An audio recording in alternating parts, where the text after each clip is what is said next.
viską reikia daryti laiku, o ne tada, kai turi laiko. Dažniausiai tą, ką pasakau, tai tą ir darau. Būčiau laimingas, jeigu visi taip elgtųsi. Ką pasakei, tą ir padaryk. 19 metais sakiau, kad judėsim link išvystymo Amerikos įmonės. Tā ir padarėm. Ir tas pasiteisim. Antras, sakiau, kad judėsim į genų terapiją.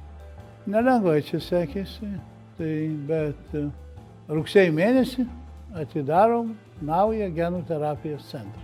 Baigiam pastatyti ir pradės jis veikti šiais metais. Daugiau nieko tokio nežadėjom, bet per tuos 5 metus sugalvojom, kad reikėtų daryti didesnį biotechnologinį miestą arba biocity, biomiestą, gyvybės miestą. Tai tą gyvybės miestą statom ten į Molėtų pusę, kur ir genų terapijos centras. Yra čia toks kaimas vadinasi Vismaliukai. Tai ten tuos Vismaliukos yra tokia inovatyvi zona, kur irgi įvairūs aukštųjų technologijų žmonės nori burtis. Tai va ten irgi statysim didelį fabriką, kurio investicinė vertė yra labai didelė. Jeigu ką nors pasakei daryti, tai yra strategija. Bet jeigu nori kažką tai padaryti, turi turėti strateginę drausmę, vykdyti tą strategiją. Esu Diana Bumelytė, esu Norfėj medicinos centrų ir chirurgijos centrų vadovė ir esu šeimos gydytoja. Pandemija tai tikrai buvo neeilinis įvykis, kuris įnešė į mūsų gyvenimą tikrai labai daug tokios nežinomybės. Labai noriu padėkoti visiems darbuotojams, kurie iš tikrųjų nepabūgo tuo metu ir guodė pacientus ir vienas kitus. Ir mes iš tikrųjų, kad parodyti tą dėkingumą mūsų, nusprendėm tokį projektėlį sugalvojame su menininkė Vaišvilaitė. Ir mes fotografavome tos gydytojus, jų darbą. Tos nuotraukos, tos labai gražios nuotraukos puošia Norfėj medicinos centrų ir chirurgijos centrų pastatų fasadus. Ir tai savotiška padėka. Taip, kelis centrus mes atidarėme prieš pandemiją.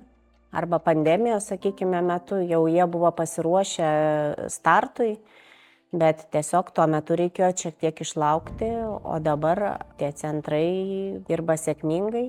Londone esantiems centrams sekasi puikiai. Pacientai ne tik tai Lietuvoje renkasi Norfėj, bet ir tie, kurie gydosi ir lankosi Norfėj medicinos centruose Londone, supranta, kokios iš tikrųjų aukštos pridėtinės vertės paslaugas jie gali gauti Lietuvoje. Atitinkamai pacientai jie juda ir skraido iš Londono į Lietuvą arba į Latviją, kur Norfėj irgi yra atidarę dar vieną centrą. Ten tas centras irgi vysto daugiau pagalbinio apvaisinimo paslaugas, bet tikrai pacientai renkasi Lietuvą ir jos paslaugas, tas, kurių negali gauti, sakykime, kitose šalyse. Tokiu būdu, aišku, mes vystome tą patį medicinos turizmą ir nesustojame tą daryti. Ar turime atidaryti planų dar vieną centrą? Taip, turime. Baigiami yra projektiniai derinimo darbai ir artimiausiu metu galvojame pradėti statybas dar vieno didelio medicinos centro Lietuvoje. Manęs visi klausia, kam tau Bumely to genų terapijos centro reikia? Genų terapija yra puikiai sritis. Kodėl puikiai sritis? Todėl, kad dabartinė mūsų medicina yra paremta, kad mes gydom pasekmę. Kai susirgom, tai yra pasekmė kažko tai. Tai dažniausiai, kad mūsų genai taip nedirba kaip reikia, arba daro per daug baltymų, arba per mažai kažkokių baltymų, arba įvyksta kokia nors infekcija. Tai genų terapija yra tas sritis, kuri šalina priežastis, o ne pasekmę.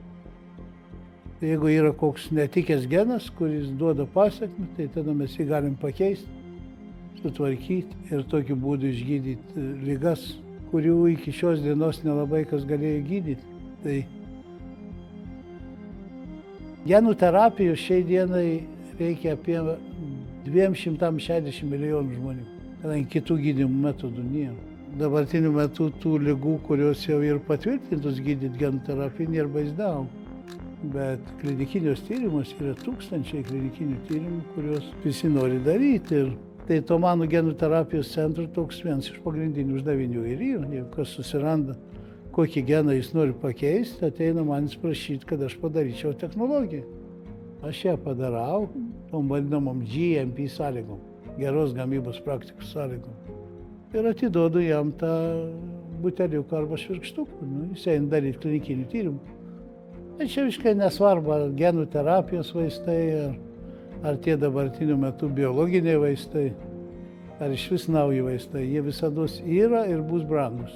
Kodėl? Todėl, kad iš 100 kuriamų vaistų vienas tinka gydymui. Tai tas vienas ir generuoja kažkokius tai pajamas, kurį sukūrė, matai, kad jis turi efektą, gydo žmonės, džiaugiasi, duoda kažkokius pajamas. Bet tų 99 vaistų sukūrimas ir kūrimas ir kūryba yra įtraukta į to vieno vaisto kainą. Todėl ta kaina yra labai didelė. Tai tada visi tie, kurie kūrė tą vaistą, jį užsipatentuoja, turi teisės 20 metų gaminti tą vaistą, kitkas niekas neturi. Po 20 metų ateina jau kiti, gali daryti analogą to vaistų, kainos krenta.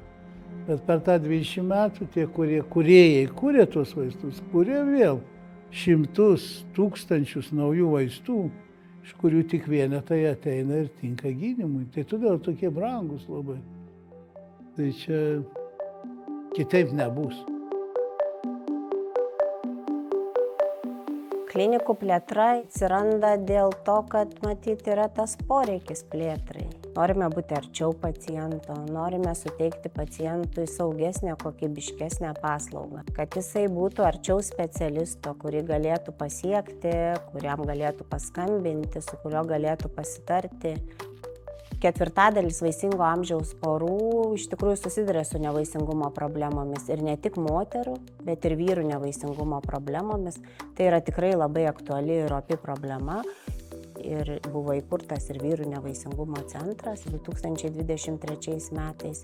Ir mes tikimės, kad nevaisingumo problema vis tik tai nebus tokia ūmi su mūsų pagalba. Stengiamės pacientams suteikti kaip galima labiau kompleksišką paslaugą, pasiūlyti kaip galima daugiau galimybių.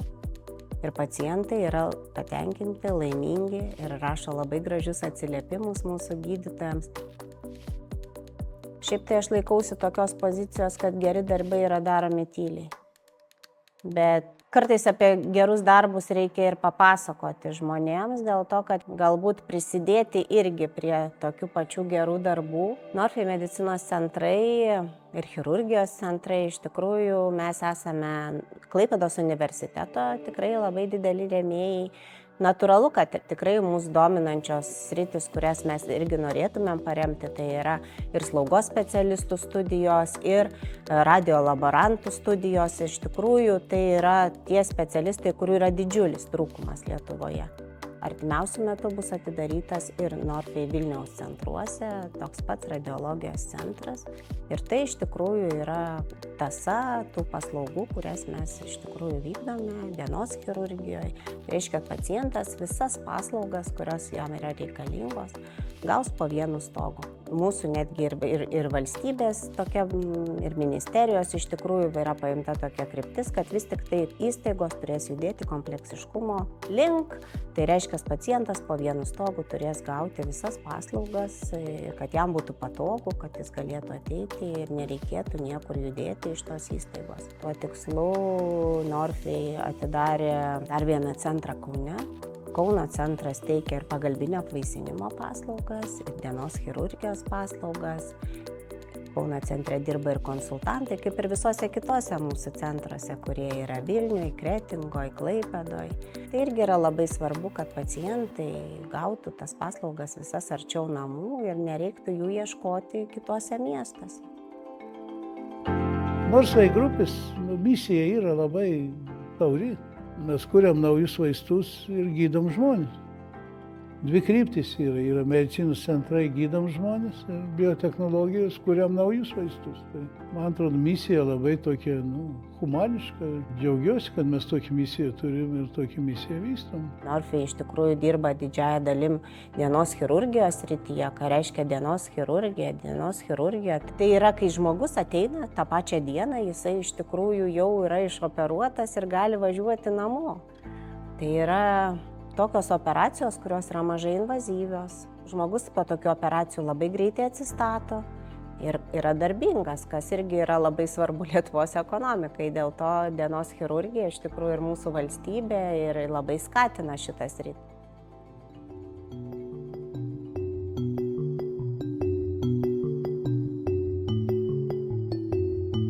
Aš čia dabar tokį biotechnologijos muziejų įkūriau, kadangi dabar yra 40 metų tai Lietuvos biotechnologijai.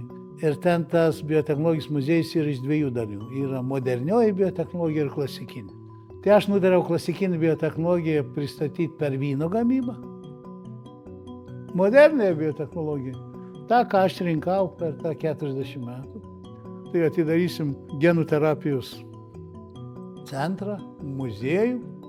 Mokslo akademijoje paskaitysim akademinius skaitimus, kurie vadinsis 40 metų Lietuvos biotechnologijai. Ir būsim pažymėję, 21 amžius yra biologijos amžius.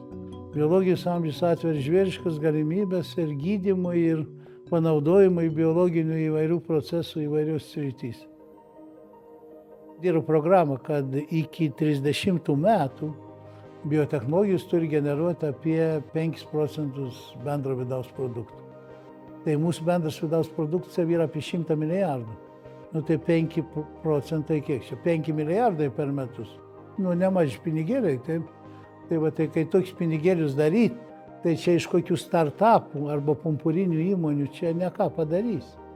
Šiandien reikia didelių, stambių gamyklų, o tam reikia didelių investicijų. Tai dabar mes žiūrim, kad padaryti tokį didelį fabriką, kuris būtų skirtas rekombinantinių baltymų gamybai. Tai ten turi būti tokie dideli bioreaktoriai, 20 000 litrų, 20 tonų bioreaktoriai, tokie kaip kosminiai laivai. Tai kadangi reikia tų rekombinantinių baltymų gydymui, reikia kai kuriais atvejais labai daug, 100 kilogramų. Kad juos padaryti 100 kilogramų, reikia tokių didelių įrenginių ir didelių investicijų. Tai jis turėtų atsirasti apie kokius 30 metus. Antrą tokį kompleksą irgi statau, yra genų terapija ir dar yra ląstelių terapija. Tai ląstelių terapija yra toks daiktas, kad paimi iš kraujų, pasiimi ląsteles ir jeigu tos ląstelės turi kokias nors bėdas, tai yra kažkas tai ten negerai su genais irgi, tai tada tas ląstelės paimi, jas pakultivuoji bioreaktoriui, pakeiti ten genus, kuriuos reikia tose ląstelės, biškį jų pagausini, kad būtų jų daugiau ir vėl grąžini į organizmą. Tai visa ta procedūra vadinasi ląstelių terapija, cell therapy. Tai tokiai cell therapy irgi statau aš tokį nemažą kompleksą. Ir Molėtų plente dar mes turim pastatyti irgi didelius fabrikus. Tai yra artimiausių 5 metų programa, kurią reikia įgyvendinti. Niekad nesakykit, kad neturit laiko.